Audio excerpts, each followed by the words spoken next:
Voilà. Donc, alors, on va commencer. Alors, aujourd'hui, évidemment, dans Parashat Bon, Yitro, bon, c'est évident qu'il y a vraiment beaucoup, beaucoup de choses à dire, hein. C'est vraiment, ça ne manque pas avec la Seret Dibrot et tout ce qui se passe là-bas. Et donc, alors, ce que j'ai choisi aujourd'hui, c'est de parler de, pas de la paracha ou d'un événement ou d'un motif de la paracha, mais de parler euh, surtout de l'ensemble de la paracha et de montrer avec certains enseignements du Rav Yoel bin Nun qu'est-ce que représente la paracha globalement dans le livre de la Torah. Alors, on va commencer par, il y a 3 points que je vais aborder. Le premier point, ça va être de montrer que, en fait, il y a un passage au niveau du peuple d'Israël entre avant et après le don de la Torah, Mahamad Har Sinai, ça sera le premier point. Le deuxième point, c'est de montrer qu'est-ce qui s'est passé pendant le Mahamad Har Sinai. Là aussi, il y a eu quelque chose de profond qui a changé. Et enfin, troisièmement, c'est d'essayer de redéfinir les 10 commandements d'une manière un petit peu différente ou de les lire peut-être d'une manière un petit peu différente, ce qui pourrait nous montrer peut-être quelque chose de plus global sur l'ensemble de la Torah aussi. Alors donc, on va commencer par le premier point. Et le texte que vous voyez là, c'est un texte du Rav Yoel bin Nun, enfin, dans lequel j'ai enlevé beaucoup de choses et j'ai rajouté d'autres choses. Mais en gros, c'est le squelette, c'est tiré d'un article du Rav Yoel bin Nun. Alors, la première chose, c'est que si on regarde bien, qu'est-ce qui s'est passé avec le don de la Torah? C'est-à-dire, en quoi le don de la Torah a-t-il changé quelque chose au niveau du peuple d'Israël? Alors, nous, on est conscient que quand on parle du don de la Torah, alors effectivement, on parle du fait que les enfants d'Israël sont sortis d'Égypte, sont arrivés sur le mont Sinaï, ont reçu la Torah. Et alors, qu'est-ce qui s'est passé? Qu'est-ce qui a changé? C'est-à-dire que, imaginez si on posait la question, peut-être lui ne pose pas la question, mais c'est moi qui vais la poser. Imaginez qu'on pose la question suivante. OK, on a reçu la Torah, et alors? Dans la Torah, qu'est-ce qui change? Quand on regarde les événements du livre de Shemot, pardon, et ensuite de Vaïkra, Bamidbar, Dvarim, etc., en quoi voit-on un changement quelconque? En quoi voit-on un changement quelconque dans la Torah? C'est-à-dire, pourquoi quelque chose aurait-il changé? Et effectivement, quand on regarde, a priori, on ne voit rien de spécial. On voit rien de spécial. Alors, Moshe Rabbeinu était là, Dieu lui parle, Dieu lui donne des ordres, etc. Qu'est-ce qui change? Là, ils ont reçu la Torah. On voit nulle part écrit, soit dit en passant, que les enfants d'Israël ont commencé à mettre des tefilines ou que les enfants d'Israël ont commencé à mettre un tzitzit. On voit rien de spécial. Ils ont reçu les 10 commandements. Bon, ben voilà, ils ont reçu les 10 commandements. au contraire, Mais ils ont une réaction par exemple, la très négative. Avodazara qui a suivi directement le don de la Torah semble prouver qu'il n'y a rien qui a changé. Alors, qu'est-ce qui s'est passé là-bas? Ce que nous dit le Rav Yoel bin Nun, c'est qu'il faut faire attention. Il y a quelque chose qui a, oui, changé, mais c'est beaucoup plus fin que ce que ça en a l'air. Je lis à la ligne 7.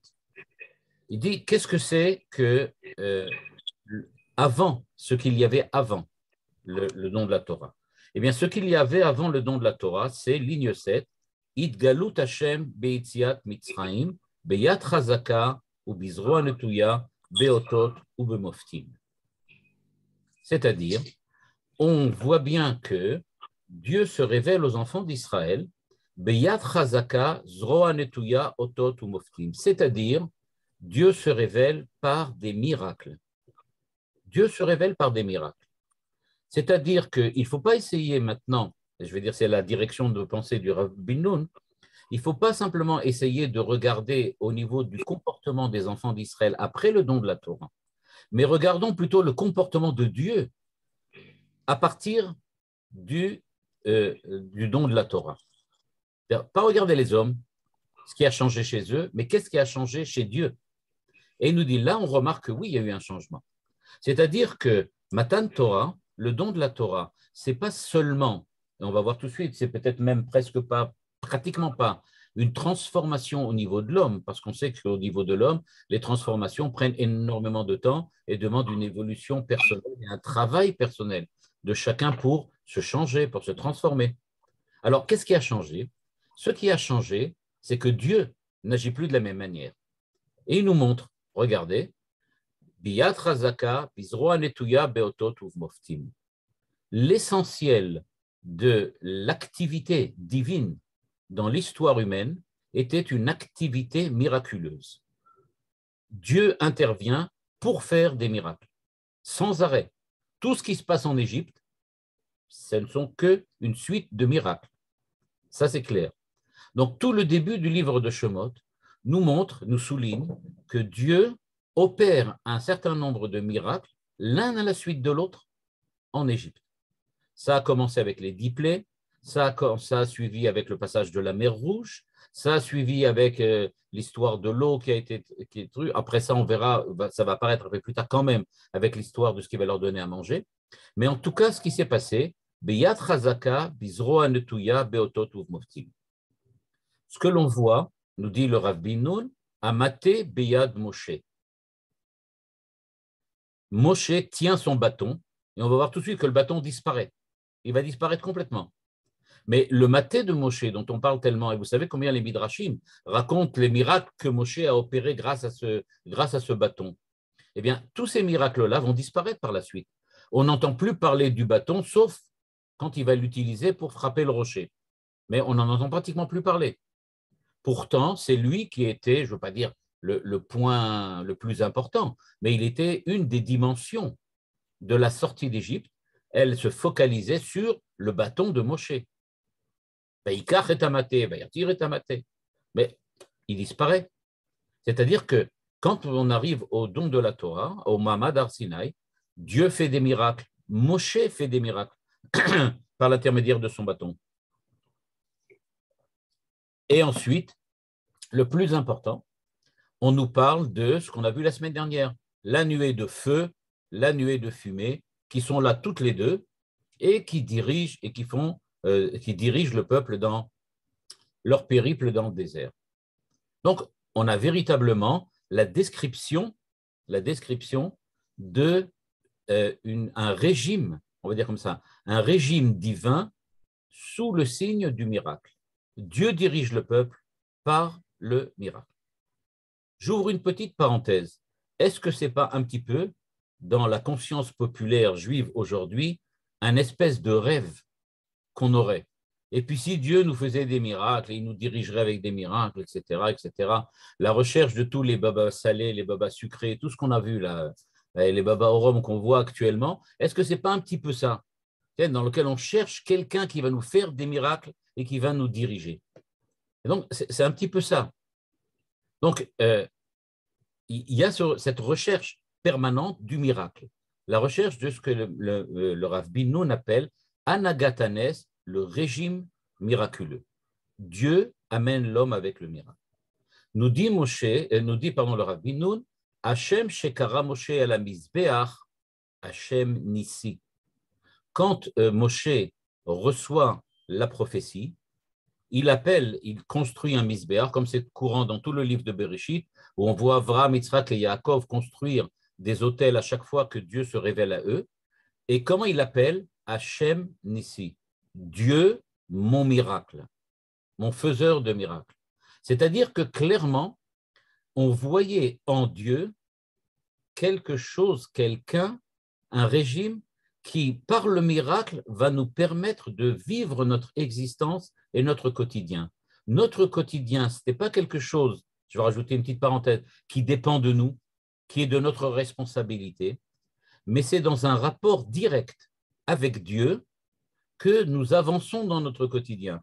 Chaque fois qu'on a un petit problème, on dit à Dieu, tu sais, il y a de la neige dehors, est-ce que tu ne pourrais pas résoudre le problème des glissades et des gens qui tombent et qui se cassent des jambes? Et donc, c'est qu'en fait, on se tourne vers Dieu à chaque fois pour demander à Dieu de nous aider et d'intervenir dans notre quotidien. C'est ce qu'on appelle anaganisite, le fait qu'on demande à Dieu d'intervenir en permanence pour le faire. Nous dit le Rav Bin-Nun, Zoï Tamtsi, je suis à la ligne 9, Zoï tamtsit anagat hanes besiyum. En fait, on arrive à une période, on arrive à un événement dans lequel c'est la fin de Hanagat Hanes. C'est fini, on va terminer là. Et donc il dit, c'est pour cela que le bâton de Moshe va disparaître dans le livre de Shemot à partir de la truc, on va le retrouver plus tard, Vaïkra Bamidbar, qui va nous raconter le fait qu'il a tapé sur le rocher. Mais tout là-bas, pratiquement, il n'apparaît plus du tout. Et donc, qu'est-ce que ça représente? Et dans son analyse, le Rav Binoun va essayer maintenant de nous montrer comment ça fonctionne, comment ça a fonctionné. Eh bien, premièrement, il faut savoir que l'énorme différence qu'il existe entre un régime miraculeux et un régime qui n'est pas miraculeux, c'est précisément que le mot nes, c'est-à-dire miracle, vient aussi de la racine, ou il est aussi la racine d'un autre mot en hébreu, qui est nisayon, l'épreuve. À savoir que dans la relation entre Israël et Dieu, quand Dieu opère des miracles, alors Dieu met les enfants d'Israël à l'épreuve. C'est-à-dire qu'il n'y a pas un espèce de relation d'égal à égal, si c'est possible, évidemment, entre Dieu et les enfants d'Israël, mais il y a des deux côtés, il y a mettre à l'épreuve. Dieu met à l'épreuve les enfants d'Israël et les enfants d'Israël mettent à l'épreuve Dieu. C'est-à-dire, on va le voir tout de suite, par exemple dans la paracha de la manne, ligne 14, Dieu nous envoie la manne. Pourquoi? Les ma'an anaseno ayeler betorati imlo. Dieu dit, je vous envoie la manne pour vous mettre à l'épreuve. C'est-à-dire voir si vraiment vous allez accepter ma Torah, c'est-à-dire comme si vous allez accepter de suivre mes injonctions, mes demandes, mes commandements. Donc, on voit bien que dans la parashat Haman, il y a d'un côté, c'est vrai qu'il y a le Nes, la manne, c'était un Nes, c'était un miracle, mais c'était une épreuve. Dieu nous met à l'épreuve en disant, voilà, moi je fais un miracle, et vous, qu'est-ce que vous faites en contrepartie? Donc, on demande aux enfants d'Israël, quand Dieu va sortir l'eau qui va sortir de là-bas au moment où Moshe donne les coups sur le truc, Vaikra Shem Hamakom Massa Umeriva, Al Riv Bene Israël, Ve'al Nasotam et Hashem Lemor, Ayesh Hashem Bekirbenu Im Ain. On oublie ça. C'est-à-dire qu'au moment où les enfants d'Israël demandent de l'eau, ils ne demandent pas de l'eau en disant « Oh, on a soif, on aimerait bien boire ». Pas du tout ça ce qu'ils disent. Ils disent « Si vraiment Dieu est là, alors pourquoi il ne nous fait pas un petit miracle et il nous envoie de l'eau ?» Parce que s'il n'est pas capable de faire un miracle, ça veut dire qu'il n'est pas là.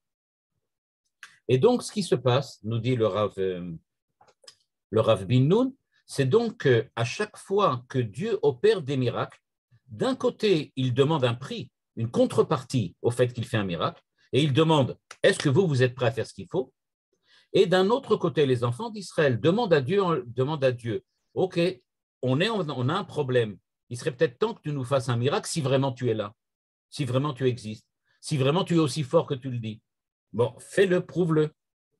Et donc, dit le Rav Binoun, on est dans une espèce de relation très, très particulière. Il ne s'agit pas du tout de l'imploration, comme nous aujourd'hui, dans laquelle on implore Dieu, fais un miracle, parce qu'on est dépassé, on ne sait pas comment faire pour s'en sortir. Mais il s'agit véritablement, à chaque fois, d'une mise à l'épreuve. Le miracle que Dieu doit opérer, c'est en fait à la suite d'une mise à l'épreuve par le peuple.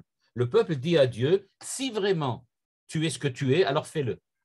Et dans le contrepartie, Dieu dit, OK, si moi je fais un miracle, bon, voyons si vous êtes capable de faire ce que vous voulez, ce que vous me dites que vous voulez faire.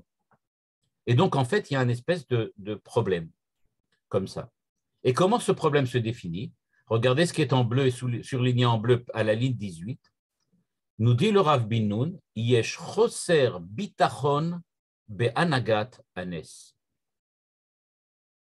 C'est-à-dire qu'il y a en fait un manque de sécurité, et je vais utiliser plus tard la terminologie de Manitou pour vous montrer comment Manitou comprend cette relation très très particulière du régime miraculeux. Et donc, nous dit le Rav Bin Nun en première approche, Yesh choser bitachon, un manque de sécurité d'un côté et surtout un manque de confiance de l'autre. C'est-à-dire que les enfants d'Israël disent, en fait, on n'a pas vraiment confiance en toi. Et Dieu répond, comme si moi j'avais confiance en vous. C'est en fait comme ça que ça fonctionne. C'est-à-dire que personne n'a confiance en personne et qu'à chaque fois on demande des preuves. On a l'impression, je rigole un petit peu, mais d'un film hollywoodien. On a l'impression d'un film hollywoodien dans lequel à chaque fois que des gangsters se rencontrent pour vendre de la drogue ou je ne sais pas quoi, chacun dit prouve-moi que c'est bien de la drogue, prouve-moi que c'est bien de l'argent. Personne n'a confiance en personne.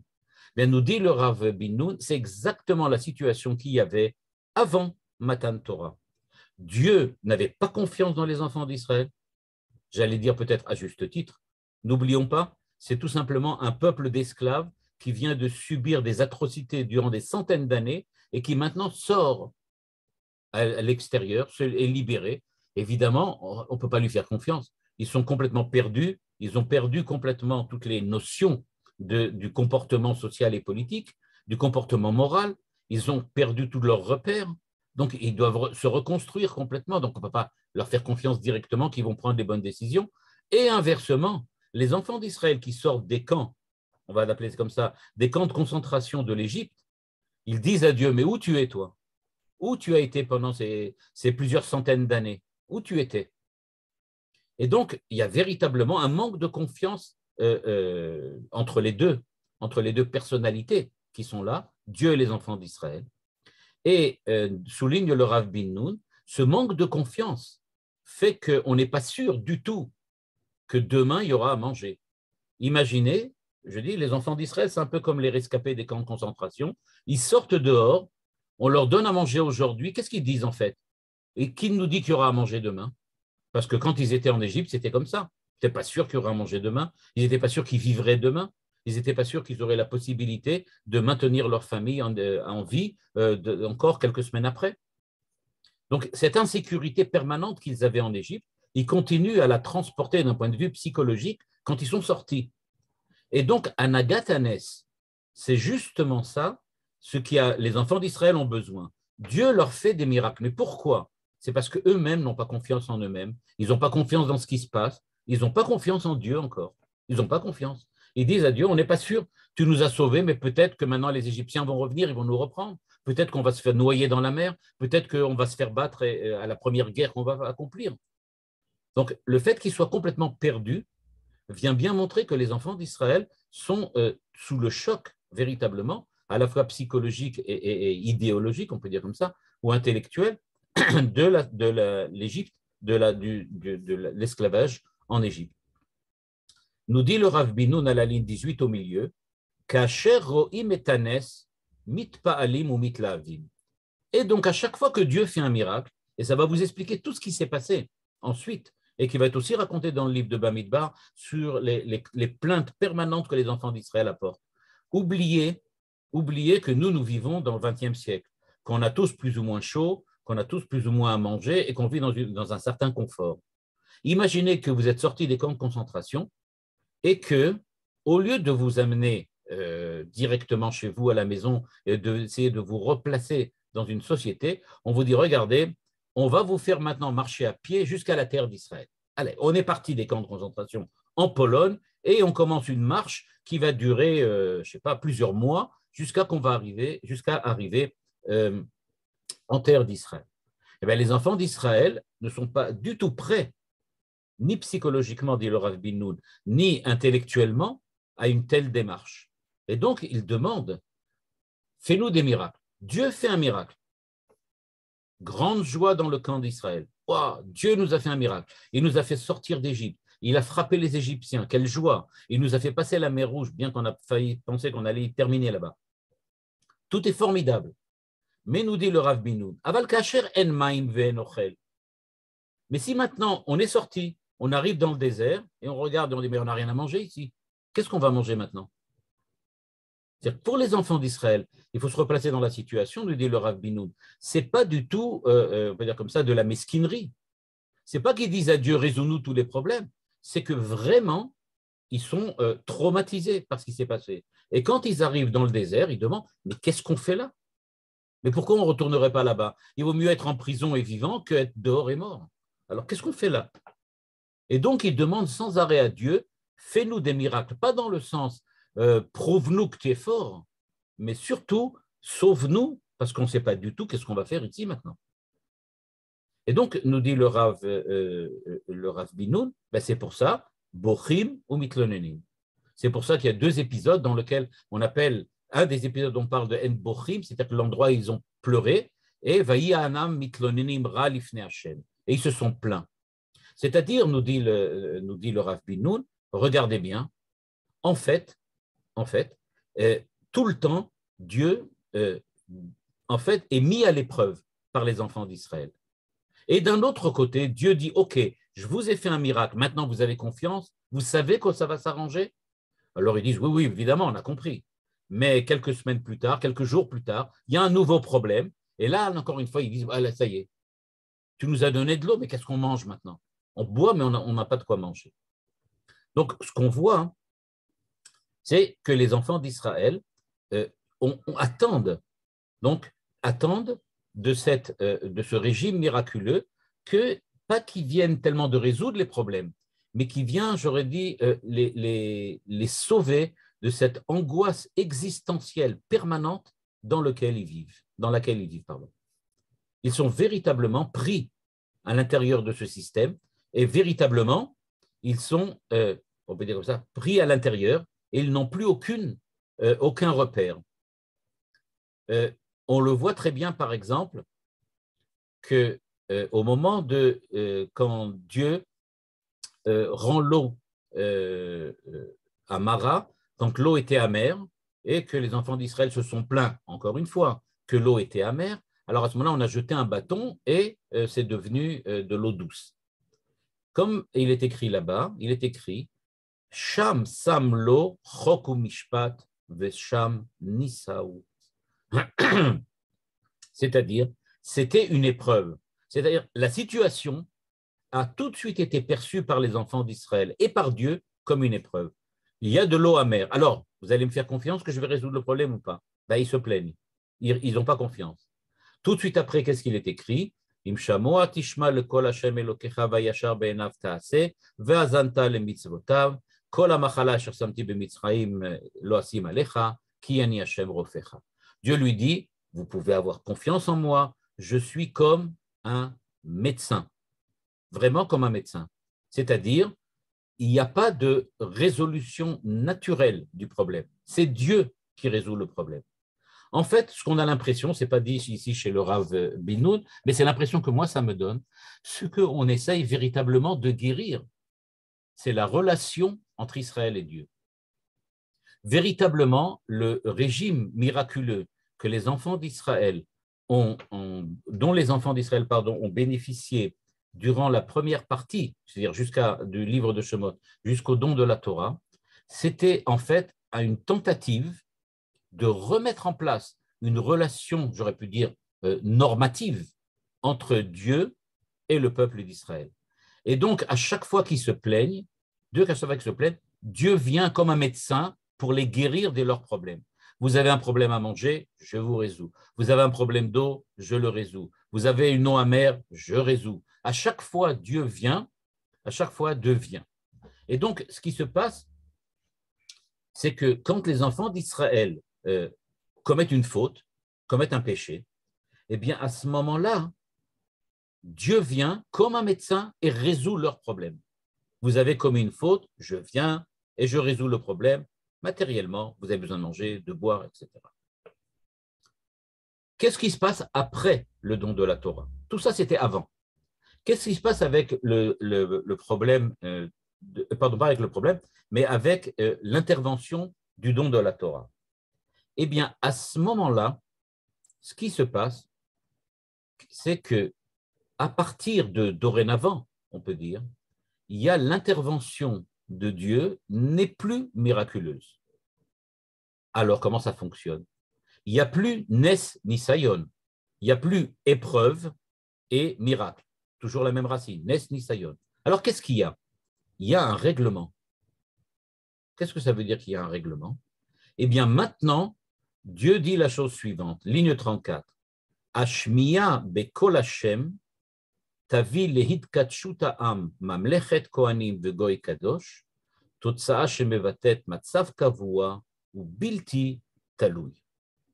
Ce qui veut dire, nous dit le Rav Bin-Nun, que en fait, ce qui s'est passé, c'est que Dieu dit, quand vous allez suivre la Torah, vous allez vous-même bénéficier, grâce à la Torah, d'une évolution personnelle. Vous allez devenir Mamlechet Kohanim, un peuple de prêtres, Vegoy Kadosh, et un peuple saint, c'est-à-dire que vous allez vous transformer vous-même et devenir autre. À partir du moment où vous devenez autre, c'est-à-dire à partir du moment où vous êtes différent de ce que vous étiez avant, alors vous allez vous-même résoudre le problème par le fait que vous êtes maintenant des hommes d'un niveau encore plus élevé et plus proche de Dieu.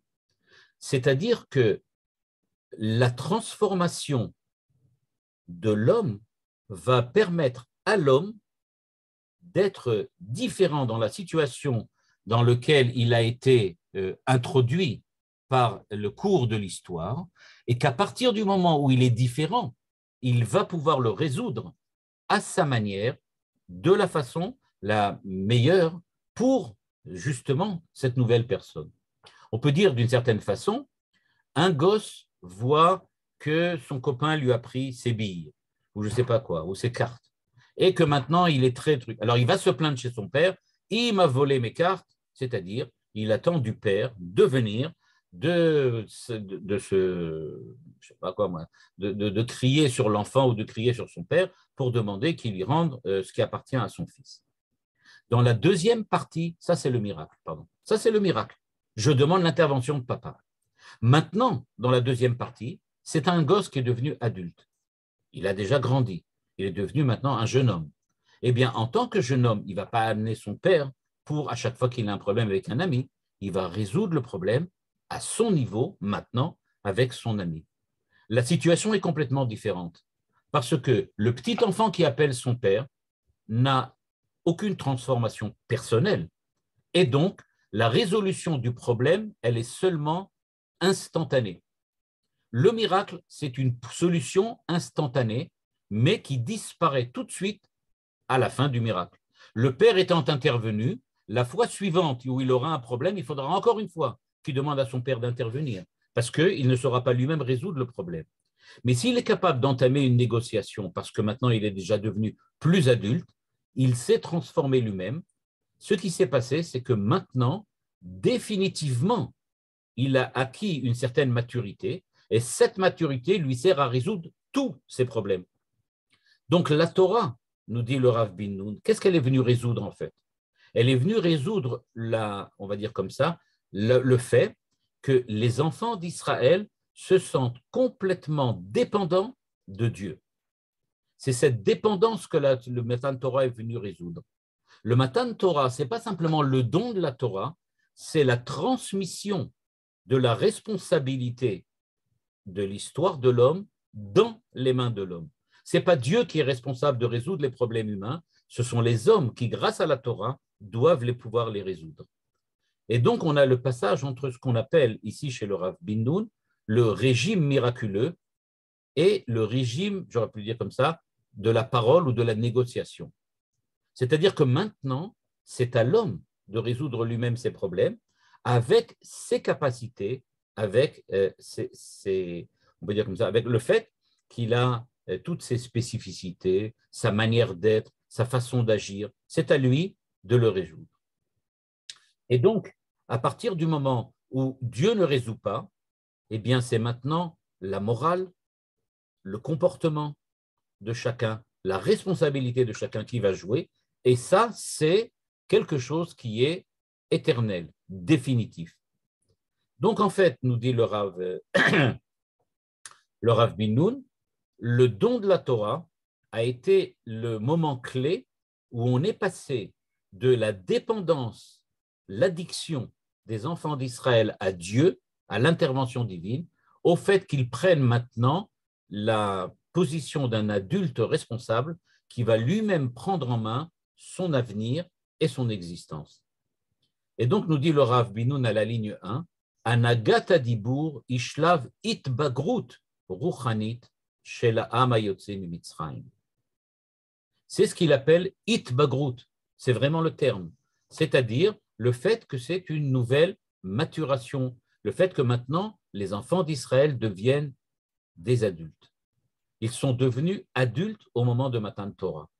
Et on peut imaginer maintenant, qu'on le voit de cette manière-là, l'énorme, on va dire comme ça, l'énorme capacité des enfants d'Israël à récupérer cette responsabilité qu'ils avaient perdue pendant 200 ans. Ils l'ont perdue pendant 200 ans et brusquement, en quelques semaines, ils arrivent à le récupérer.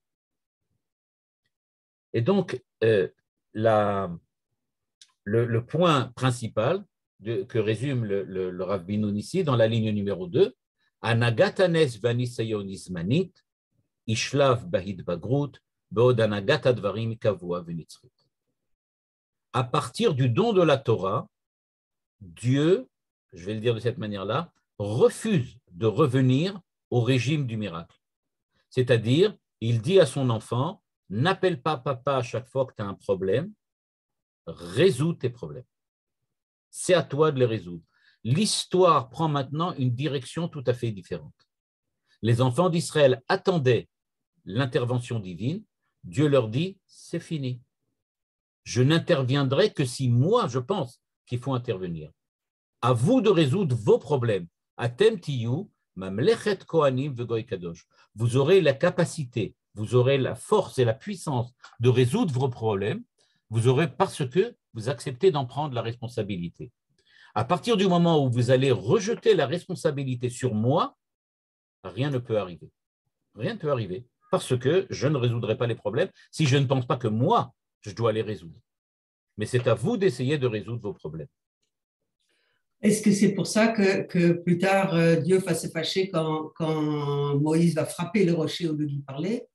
Exactement.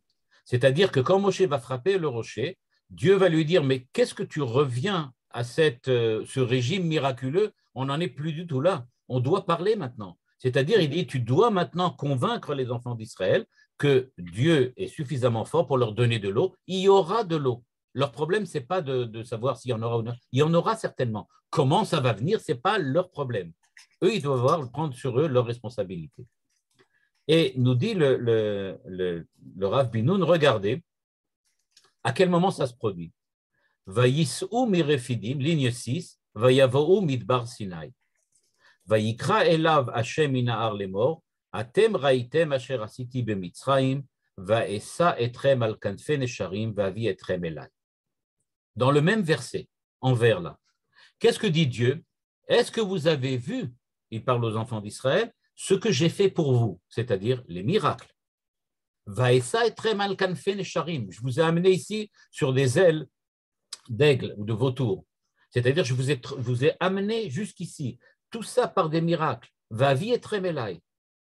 Mais, ve'ata, regardez là brusquement, im shamoa tishmeu mekoli ve'shamartem et beriti ve'item lizgula mikol ha'amim, atem tiyu li mamlechet kohanim vegoy kadosh, ele advarim asher tedaber el bnei Israël. Voici ce que tu vas dire aux enfants d'Israël. C'est-à-dire, d'un côté, il y a j'ai fait des miracles jusqu'à maintenant, mais maintenant, atem tishmeu bekoli ou shmartem et beriti. Maintenant, on a une alliance entre nous.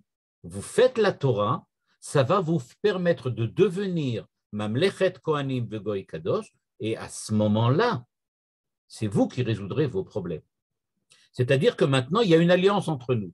Vous faites la Torah, ça vous permet d'être différent, et en tant qu'homme différent, vous allez pouvoir résoudre les problèmes.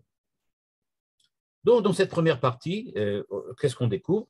On découvre avec le Rav Binoun que le Mahamad Har Sinai va véritablement être l'introduction à la responsabilité d'Israël, à la responsabilité du juif sur son existence, sur sa vie, et donc sur sa responsabilité sur la volonté divine ou le dessein divin de l'histoire humaine. Atem tiyu Mamlechet Kohanim Vegoy Kadosh. On sait que c'est une des choses, un des versets les plus importants aux yeux de Manitou aussi, qui sans arrêt le cite pour dire que le rôle d'Israël envers les nations, c'est Atem Tiyu Mamlechet Kohanim Vegoy Kadosh.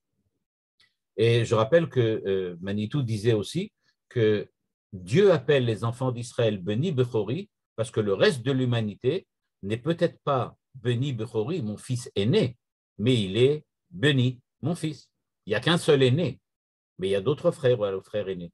Donc il dit Israël est le frère aîné de l'humanité. Donc il a un rôle particulier en tant que frère aîné, mais il a une responsabilité vis-à-vis de l'histoire humaine et vis-à-vis des hommes. Et donc ici aussi, on peut revoir ça aussi chez le Rav Binoun, maintenant, vous avez la responsabilité de vous-même et de l'histoire et des hommes. Donc maintenant, allez-y. Il y a une alliance. Je vous ai dit, vous faites la Torah, vous allez devenir Mamlechet Kohanim Vegoy Kadosh. Mais les peuples, le monde ne l'accepte pas. Alors, ça, c'est ce que dit Manitou, effectivement. Manitou dit, on aurait bien voulu, mais eux, ils n'acceptent pas. Et Manitou de rajouter la faute du veau d'or, prouvant que nous non plus, on n'en était pas capable à cette époque-là. Donc maintenant, on a passé toutes les évolutions, les convolutions, les circonvolutions de l'histoire pour en arriver jusqu'à aujourd'hui, dans lequel le retour d'Israël sur sa terre vient souligner que maintenant, semble-t-il, on est peut-être beaucoup plus capable d'être Mamlechet Kohanim Vegoy Kadosh que ce qu'on était par le passé. Deuxième point maintenant que le Rav Binoun va souligner. Il va nous demander maintenant, il va maintenant aborder un autre problème qui est un problème. Ok, on a compris qu'est-ce que c'est, on va dire comme ça, l'articulation qui se produit entre la période d'avant le don de la Torah et la période après le don de la Torah, et comment cette articulation fait passer du régime miraculé au régime, je répète, de négociation et de parole. Maintenant, il y a un autre point important. Est-ce que vraiment Dieu a imposé aux enfants d'Israël le don de la Torah? Parce que si on reste dans cette optique dans laquelle Dieu dit « je propose une alliance », alors de quoi il s'agit exactement alors? Si l'alliance, c'est que je t'impose l'alliance, ce n'est pas une alliance. Et donc la deuxième question qu'aborde le Rav Binoun, c'est de dire « ok, alors qu'est-ce qu'on fait avec ce midrash? Kafa alehem et ta'ar kegigit » Qu'est-ce que ça veut dire à ce moment-là? Eh bien, nous dit le Rav Binoun, il faut reprendre tout le problème de Mahamad Har-Sinaï d'une autre manière. C'est-à-dire, pour le moment, le don de la Torah, on l'a vu, c'est le passage entre les deux régimes. Maintenant, ce dont le Rav Binoun va essayer d'analyser, c'est, j'aurais pu dire, le comment. Qu'est-ce qui s'est passé exactement? L'événement de lui-même, quelles étaient les étapes à l'intérieur de l'événement du don de la Torah pour que ces étapes-là nous soulignent ce qui s'est passé vraiment à l'intérieur. Comment Dieu a fait, un peu, la petite cuisine, c'est ça ce qu'on va essayer de déterminer. Qu'est-ce qu'était la cuisine divine? Comment Dieu a fait opérer ce passage? Eh bien, le dit-il, quand on regarde pourquoi Dieu a opéré le Mahamad Har-Sinaï, c'est pour deux raisons. Première raison, Ine anochi ba elecha be'a ve'anan bavur yishma'am bedvarai bedabri imach bedabri imach vegam becha ya'aminu le'olam. C'est-à-dire, première raison pour laquelle Dieu a donné la Torah de la façon dont il a donné, c'est-à-dire il y a le mont Sinaï, Moshe qui monte, Dieu qui parle à Moshe et Moshe qui transmet. Pourquoi de cette manière-là? Pour pouvoir becha ya'aminu le'olam. C'est-à-dire qu'il faut que les enfants d'Israël aient confiance en toi, qu'ils aient confiance en toi, qu'ils te croient, qu'ils soient absolument sûrs que vraiment tu leur donnes la Torah que moi je veux leur donner, que ce n'est pas une invention. Parce que si les enfants d'Israël ne sont pas sûrs que la Torah que tu leur donnes, c'est ma Torah, eh bien, première chose, ils ne se sentiront pas du tout obligés de la suivre. Et à part ça, tous ceux qui t'en veulent pour toutes sortes de raisons, parce qu'on sait que politiquement, Moshe Rabbeinu avait beaucoup de problèmes avec les enfants d'Israël, et que les enfants d'Israël ne faisaient pas du tout confiance, On voit qu'il a fallu, même après le passage de la mer Rouge, qu'il y a Aminu Bashem ou Moshe Avdo. Il a fallu, c'est écrit dans le texte directement. Jusqu'à présent, ils n'avaient pas confiance en Moshe. C'est-à-dire qu'ils n'étaient pas du tout sûrs que Moshe était envoyé par Dieu. Ils étaient prêts, ils ont accepté de rentrer dans l'aventure de Moshe, mais ce n'était pas du tout sûr que c'était effectivement un envoyé de Dieu. Et par exemple, dit le Rav Bin-Nun à la ligne 22, Mi sheyarshov shekamu nevi'im gdolim mi Moshe acharav, comme les chrétiens et les musulmans, yarshov shepaka tokef shel Brit Sinai. Si vraiment on admet que Moshe a donné une Torah qui est sa Torah à lui, mais pas la Torah de Dieu, ça veut dire que si on trouve des prophètes plus grands, ou meilleurs, ou plus intéressants, ou plus intelligents, alors on laissera tomber la Torah de Moshe. C'est ce que disent les chrétiens et les musulmans. Ils disent, ouais, c'est vrai qu'il y avait la Torah de Moshe, mais il y a d'autres prophètes qui sont venus après et qui ont arrangé les choses un peu autrement. Donc, il a fallu… Et surtout, ça les déresponsabilise, de tout, comme vous avez expliqué hier. C'est facile après. Je veux dire, on n'est plus responsable, finalement, de notre avenir. Ouais. OK. Donc, ça, c'est une chose. Deuxième chose, il y a ce que les Chachamim disent, c'est que Kafa alehem, ligne 27, Akadosh Baruch Hu et Ta'ar Kigigid ve'amar lehem. Im atem mekablim et Torah, tov ve'im lo sham te'ek voratre. Voilà.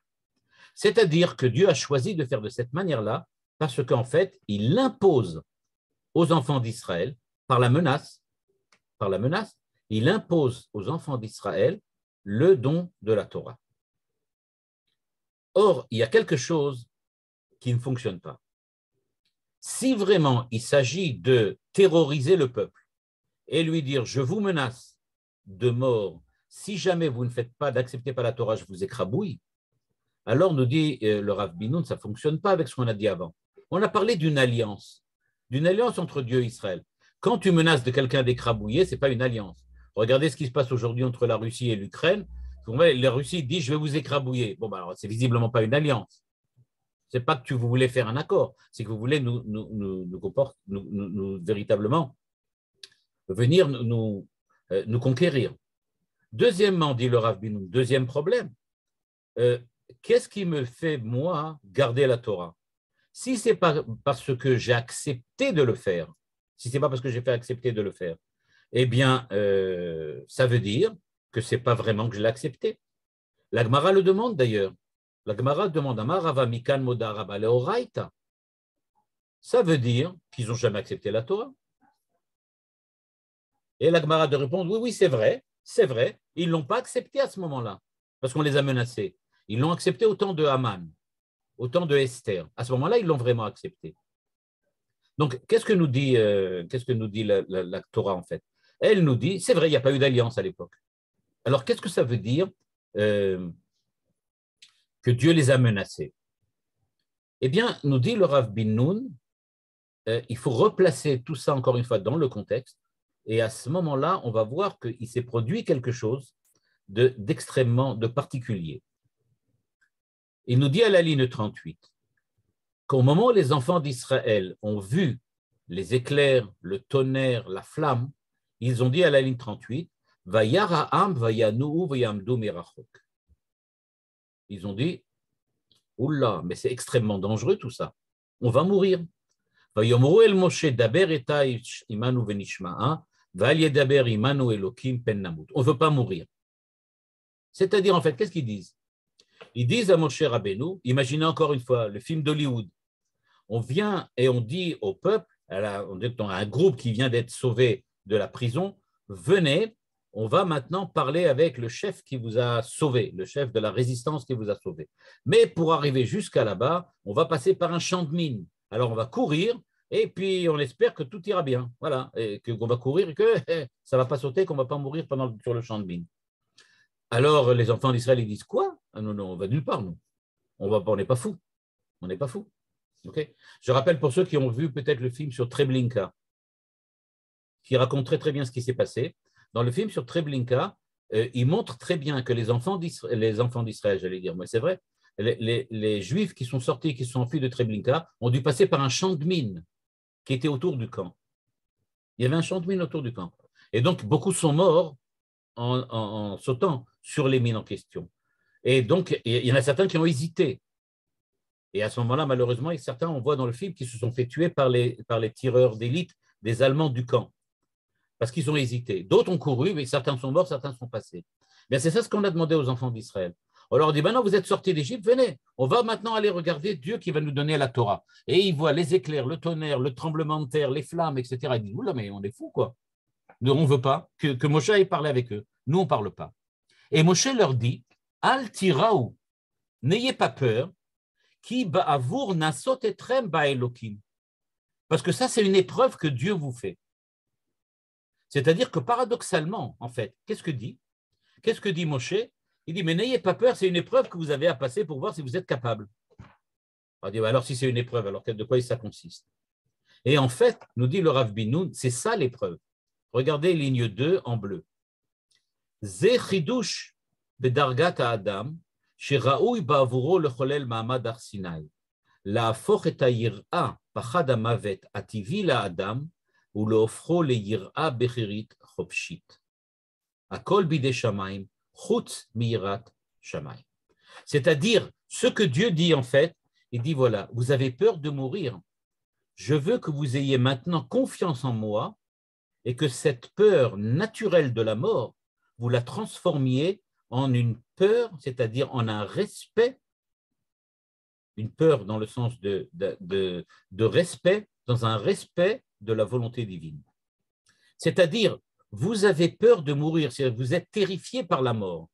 Vous savez que, en plus en tant qu'esclave, vous avez vraiment senti la mort passer tellement près de vous.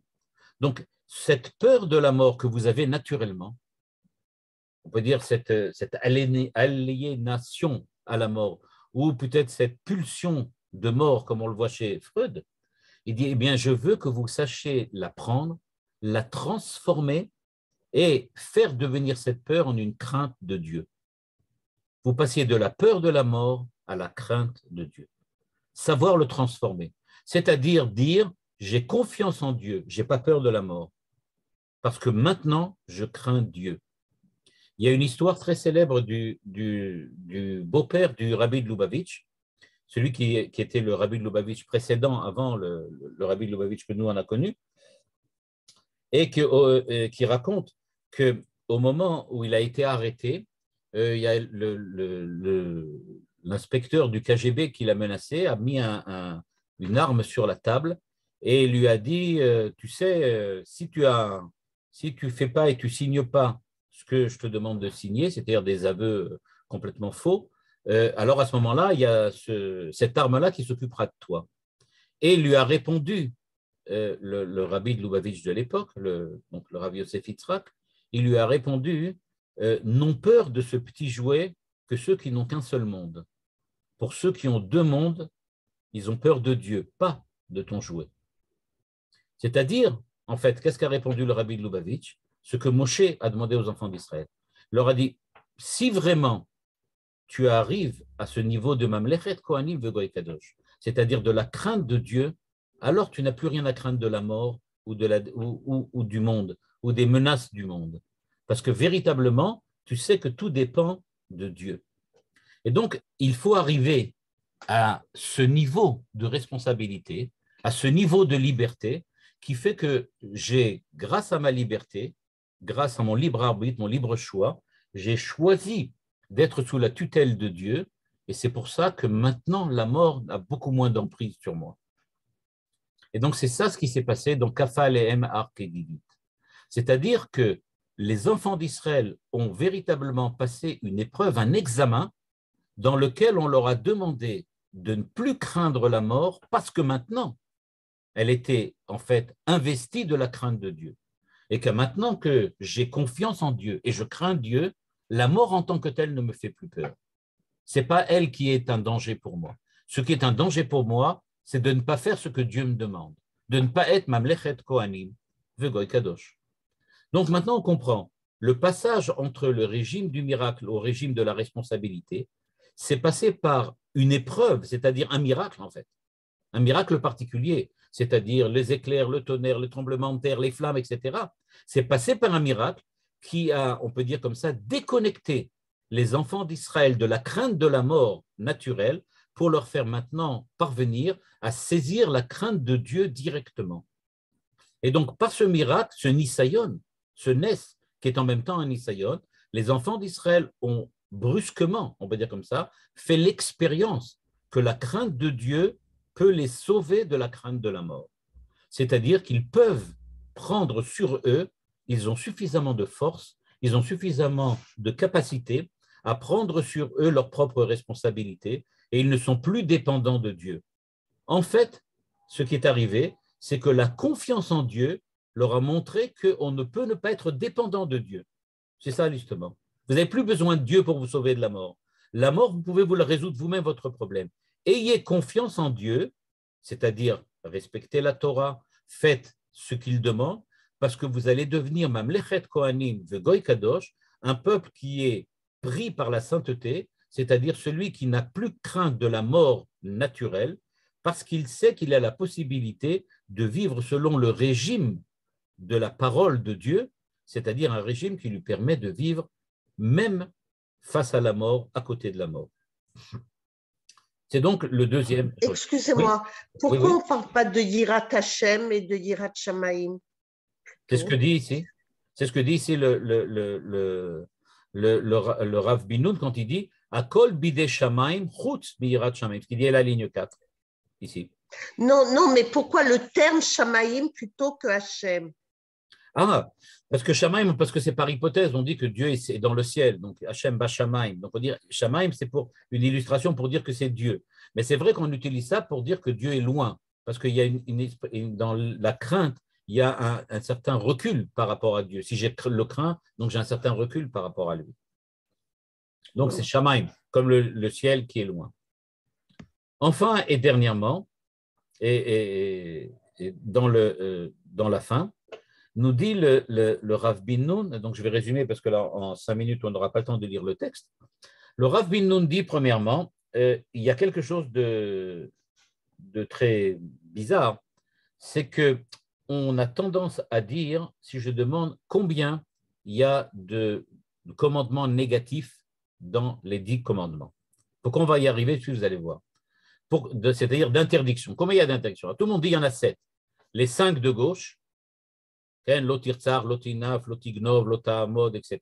Donc, les 5 de gauche, plus les 2 d'en bas qu'on avait de l'autre côté, plus les 2 qu'on a de l'autre côté sur ne pas faire de faux témoignages et ne pas avoir d'autres dieux. Donc, il y a donc, on peut dire comme ça, 7. Pardon. Il y a 7 négations, on va dire comme ça, 7 négations dans les 10 commandements. Le Rav Binoun dit, eh bien non, pas du tout. Ça, c'est une erreur. Parce qu'en fait, il y en a 12. 6 d'un côté, 6 de l'autre. Regardez ce qu'il présente. Il dit, oubliez les 10 commandements et regardez-le sur le point de vue. Il y a écrit, Lo yecha Elohim acherim al panai. Premier. Lo ta'aseh lecha pesel. Mais ce n'est pas terminé. Lo tishtachave lahem. Velota ovdem, lotisa et shem Hashem elokecha lashav, lotisa kol melacha ata obincha obitecha. Tout ça, c'est le côté droit. Il y en a 6, seulement du côté droit. Ce n'est pas seulement l'eau et l'eau, parce que, en général, qu'est-ce qu'on fait? On dit, il y a écrit l'eau au début du verset, mais le Rav Binoun dit, mais pas du tout, il y a écrit des interdictions, pas seulement au début du verset, il y en a écrit aussi au milieu du verset. Donc, si je regarde combien de fois intervient le mot l'eau, c'est-à-dire ne fais pas l'eau, eh bien, je vois qu'il apparaît 12 fois, 6 fois d'un côté, 6 fois de l'autre. Donc, il dit, il faut savoir respecter ce que dit la Torah. La Torah nous parle d'interdiction, il y a des interdictions des deux côtés. Des deux côtés. Et donc, elles sont 6 face à 6. Et là, je vais vous laisser le Shabbat, vous avez tout le Shabbat pour réfléchir, pourquoi en fait le parallèle est absolu. C'est-à-dire que Lo yelecha Elohim acherim al panai, c'est vraiment parallèle à l'otirtsar. Pourquoi l'otishtachave lahem, ça veut dire l'otignov. Bon, c'est compliqué, mais il y a un parallèle. Nous dit donc le Rav Yoel bin Nun, c'est quand même bizarre. Pourquoi 6 et 6? Parce que dans la journée, il y a d'abord 12 heures le matin, enfin 12 heures de la matinée et 12 heures de la soirée. 24. Il dit 6 et 12, ça revient tout le temps. 6 jours de la semaine, le Shabbat. Il y a tout le temps 6, 12, 6, 12, 6, 12. À tel point que quand on regarde le calendrier, il y a 12 mois. Il y a 360 jours, à peu près. Hein. Bon, en gros, 360 jours. C'est aussi un multiple, 3 fois. Donc, c'est aussi un multiple de 12. Donc, ce que nous dit le Rav bin Nun, c'est qu'il y a effectivement 12 qui revient tout le temps. Et pourquoi? Eh bien, parce que si on regarde bien, on retrouve 12, 6 face à 6, encore plusieurs fois. On le retrouve premièrement dans le Lechem Apanim, le pain de présentation qui était dans le tabernacle. Il y avait 6 d'un côté, 6 de l'autre qui représentaient les 12 tribus en fait. Là où j'oublie évidemment 12 tribus. C'est-à-dire, il y a 6 d'un côté, 6 de l'autre.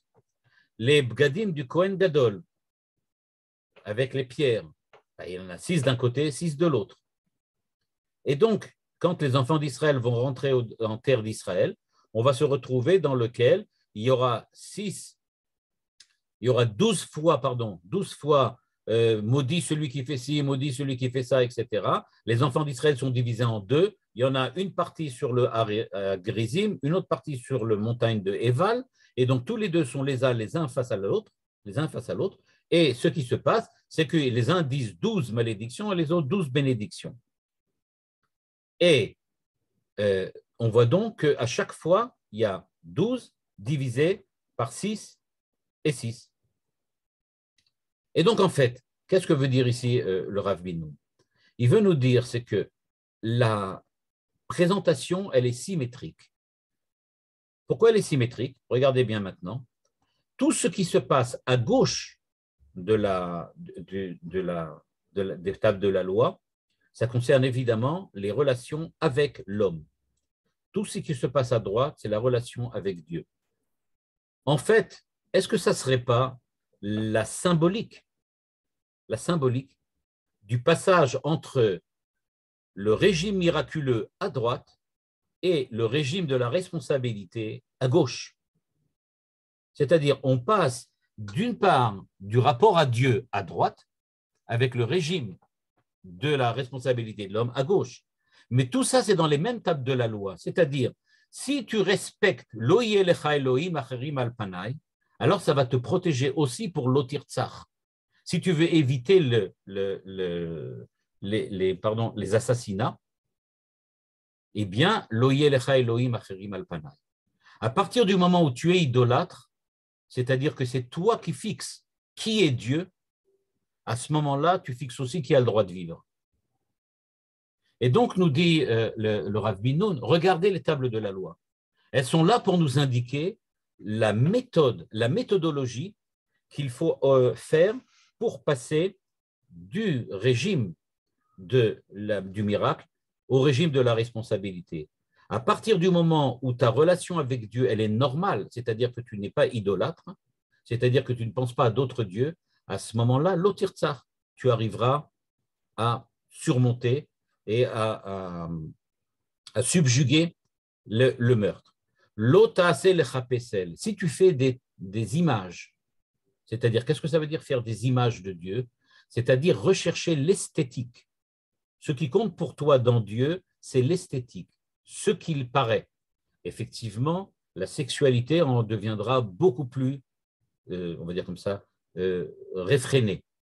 Parce que la recherche de l'esthétique, de la beauté, etc., quand ça devient quelque chose qui est illimité, dans lequel il n'y a plus aucune limite, dans lequel je donne même à Dieu une image, même à Dieu, j'essaie de lui trouver une espèce de représentation esthétique.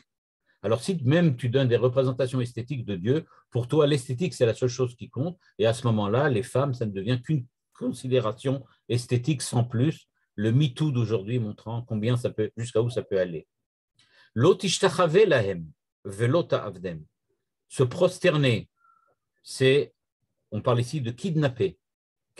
Prosterner devant quelqu'un, ça veut dire tu te prosternes devant une image, c'est-à-dire que tu lui donnes la vie sur toi. Tu lui donnes la possibilité de te diriger ta vie. Tu acceptes de te soumettre. Est-ce que ce n'est pas comme ça qu'on kidnappe quelqu'un en le forçant à se soumettre? On fait de la soumission le but et le moteur de la société. Tu te prosternes devant quelqu'un, c'est-à-dire que tu acceptes de te soumettre à lui. Parallèlement, tu soumets quelqu'un d'autre à toi. Donc, il y a ce parallèle.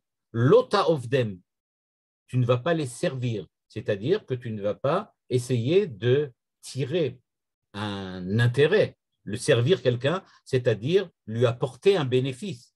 L'otane bereachat shaker. De l'autre côté, qu'est-ce que tu fais? Des faux témoignages, c'est-à-dire tu essayes d'attirer, de faire tout ce qu'il faut pour ton propre intérêt. Donc, tu dis à Dieu, je t'apporte quelque chose, l'ota ofdem, ces images-là, ces idoles, tu leur apportes ton bénéfice, et évidemment, tu tires ton bénéfice des autres. L'otissa Hachem Hachem Elokecha Lashav, et donc de la même manière, tu ne jures que par eux, c'est-à-dire que tu considères que c'est eux qui doivent être là pour diriger et, on va dire comme ça, pour prendre la responsabilité du monde. C'est pour ça qu'on jure par eux, c'est-à-dire qu'on les invoque comme ceux qui sont véritablement ceux qui dirigent le monde.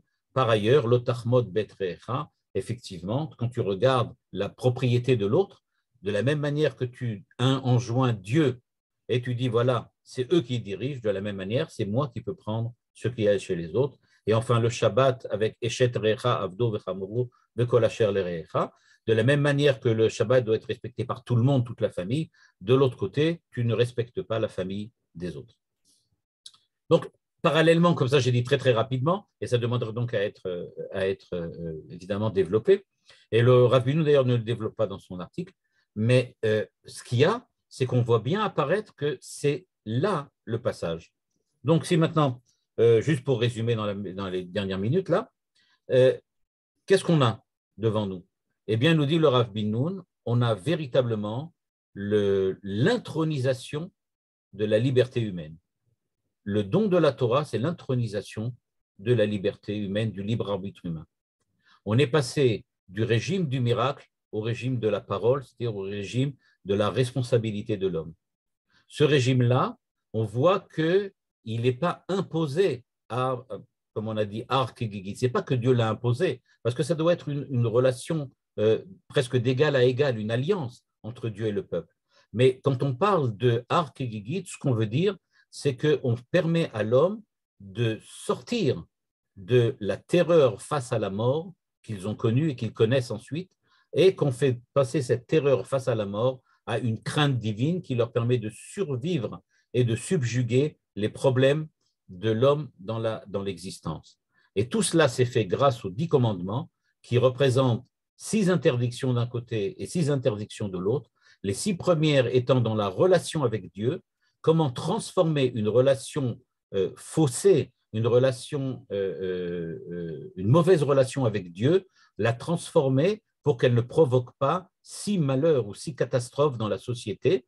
Et c'est grâce à cela que la responsabilité humaine dans sa relation par rapport à Dieu peut leur donner des points, des positifs à l'intérieur de leur relation avec les hommes dans la société et leur permettre d'avoir une responsabilité beaucoup plus adulte que celle qu'ils avaient quand ils étaient au moment de la sortie d'Égypte.